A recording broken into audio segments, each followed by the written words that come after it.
नमस्कार, आप देख रहे हैं आज तक। आपके साथ मैं हूं सईद अंसारी। स्वागत है आपका स्पेशल रिपोर्ट में। आज हम आपको एक टूल किट के बारे में बताएंगे। देश को शांति से आगे बढ़ाने के लिए इस टूल किट के बारे में जानना बहुत जरूरी है। आप पिछले कुछ दिनों से देख रहे होंगे कि छोटी सी बात पर हिंसा शुरू हो जाती है।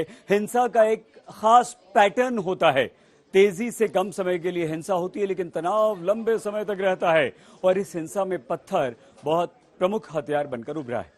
यह पत्थरवादी हिंसा का जो पैटर्न है, देश की जांच एजेंसियों को बहुत परेशान कर रहा है। वो इसकी जांच में लगी हैं। जांच एजेंसियों को लगता है कि हमारे देश को अशांत और अस्थिर करने के लिए बहुत सुनियोजित ढंग से एक तय प्लान के अनुसार काम चल रहा है। राजस्थान में हाल के दिनों में हुई हिंसा को आधार बनाकर इस आशंका को समझने की आइए कोशिश करते हैं।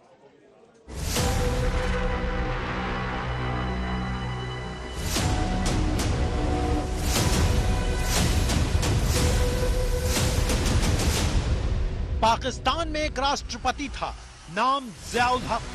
इसने भारत के खिलाफ बेहद संगीन साजिश रची थी। उसका नाम था ऑपरेशन टोपाज। इसका मकसद था भारत को आतंकी हमलों के जरिए सैकड़ों घाव देने की योजना, जिसके सबूत आज भी भारत में दिखते हैं।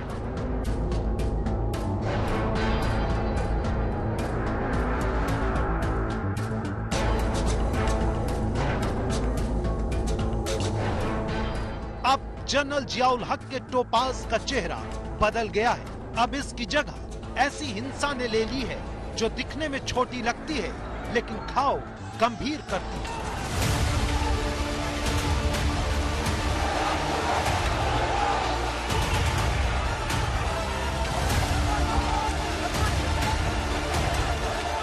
इस लो इंटेंसिटी वायलेंस का मास्टरमाइंड पीएफआई को माना जा रहा है। पिछले कुछ दिनों में हुई हिंसा को देखिए। करौली में धार्मिक जुलूस निकालने के बाद हिंसा, जोधपुर में झंडा विवाद पर हिंसा, भीलवाड़ा में युवकों पर हमले के बाद तनाव। इन सब में हिंसा का पैटर्न एक जैसा है। हल्की सी बात पर विवाद और फिर पत्थरबाजी, आगजनी और हिंसा। बिल्कुल 100% पीएफआई के साथ में इसके तार जुड़े हैं। देखिए, जिस तरह से ये घटनाएं हुई है, करौली में भी हम सब ने देखा था कि किस सुनियोजित तरीके से पत्थर छतों पर रखे गए थे, और यहाँ भी जिस तरह से ऐसे पत्थर के जिससे चोट लगेगी तो निश्चित रूप से जो है इतने तीखे पत्थर के उससे जो है घाव होना लाजमी है। यहाँ एक बात और गौर करने वाली है कि पूरे देश में धार्मिक मुद्दे पर हिंसा का अलर्ट है। मतलब अंदर ही अंदर कुछ ऐसा जरूर चल रहा है जिसकी जानकारी देश की जांच एजेंसियों को भी है और वो सतर्क भी है। लेकिन देखते ही देखते भारी भीड़ जमा हो जाती है और फिर दंगे शुरू हो जाते हैं। यहाँ राजस्थान के पूर्व गृह मंत्री गुलाब चंद कटारिया को बहुत ध्यान से सुनना चाहिए। बुलडोजर उन पर चलना चाहिए जो बुलडोजर के नीचे आने लायक आने लायक वो लोग हैं जो एक तरह से देश को तोड़ने का प्रयास करते हैं, धार्मिक विद्वेष फैलाते हैं। ऐसे कुछ ऑर्गेनाइजेशन है जो इस प्रकार की हिंसा फैलाने के लिए ट्रेनिंग लेकर के इस प्रकार का उपद्रव करते हैं। करौली ने अपने आप को स्पष्ट कर दिया, और कल जो जोधपुर में हुआ है, मुख्यमंत्री जी के नाक के नीचे हुआ है, उसमें भी वही मामला है। ये ट्रेंड लोग जो हैं नकाब पोस्ट पहन करके जिस प्रकार की अशांति फैलाते हैं, इनके ऊपर अगर आप बुलडोजर नहीं फैलाते हो तो कायरता दिखाते। राजस्थान के पूर्व गृह मंत्री की बातों को ध्यान में रखते हुए दंगे के कुछ चश्मदीदों को भी सुनिए। सबकी बातों में आपको एक ट्रेंड दिखाई देगा कि पहले ऐसा कभी नहीं हुआ। अचानक लाठी, डंडे, तलवार, पेट्रोल से भरी बोतलों वाली भीड़ आती है, हिंसा करते हैं और गायब हो जाते हैं। वहाँ से कम 100 से 150 आदमी आए थे।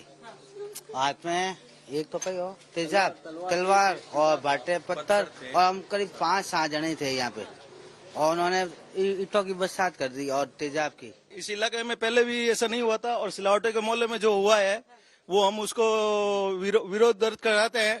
और ये जो है, ये सिलावटों के मोहल्ले के बंदे नहीं थे, ये बाहर के आए हुए जो है बुलाए हुए। करीब 200-250 बंदे थे, हाथ में नंगी तलवारें, सरिये, लाठियां, बोतलें और पत्थर और लेके चिल्ला रहे थे, जोर जोर से अनशन गालियां बोल रहे थे, गाड़ियों पे वार कर रहे थे, पत्थर फेंक रहे थे। उसी दौरान एक पत्थर मेरा सिर में भी लगा। पहले तो कभी नहीं हुआ, पहले कभी नहीं हुआ। भाईचारा रहा है। हाँ, भाईचारा रहा है। अभी तक तो हमने देखा नहीं ऐसा कभी। बड़ा शांति थी यहाँ पर, पहली बार इतना जबरदस्त हुआ है और सोची समझी साची से। कम से कम 100-150 लोग एक साथ में आए थे और सबके पास हथियार थे।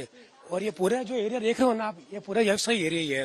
हो सकता है लूट भी हो सकती है, जान और माल दोनों का डर था। लेकिन जब जांच शुरू होती है तो कुछ घंटे की प्रभावी हिंसा में गुरुवार शाम 5 बजे तक 19 FIR दर्ज होती हैं और 211 लोग अरेस्ट होते हैं। मतलब जब ऊपर से हिंसा मामूली लगती है तो अंदर उसके तार उलझे हुए होते हैं। बीजेपी का दावा है कि PFI ने त्योहारों से पहले चिट्ठी लिखकर कहा था कि हिंसा हो सकती है। इस पर सवाल ये उठाया जा रहा है कि PFI के पास ऐसा कौन सा खुफिया तंत्र है जो उन्हें इस हिंसा की तैयारी की जानकारी दे रहा है। भीलवाड़ा, करौली में सांप्रदायिक घटनाएं हुई हैं और बहुत गंभीर घटनाएं हुई हैं। इन घटनाओं के पीछे जो तौर तरीके थे, जिस प्रकार का मोडस ऑपरेंडी था, उससे यह स्पष्ट होता है कि एक सुनियोजित तरीके से इन सांप्रदायिक घटनाओं को कारित कराया गया था और सोची समझी रणनीति के तहत यह अपराध घटित हुआ है। इसके पहले भी बेंगलुरु में, दिल्ली के दंगों में, जयपुर के दंगों में PFI का नाम आया था, उनकी फंडिंग का नाम आया था और वर्तमान में भी PFI की संलिप्तता से इनकार नहीं किया जा सकता है।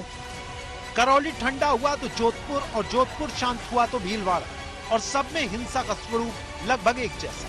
धार्मिक आयोजन या मामूली सी बात पर हिंसा। ऐसे में देश को हल्की हिंसा से बड़ा नुकसान पहुंचाने की टूल किट की जांच होनी चाहिए और सच देश के सामने आना चाहिए। श्वेता सिंह के साथ देवांकुर, जोधपुर, आज तक।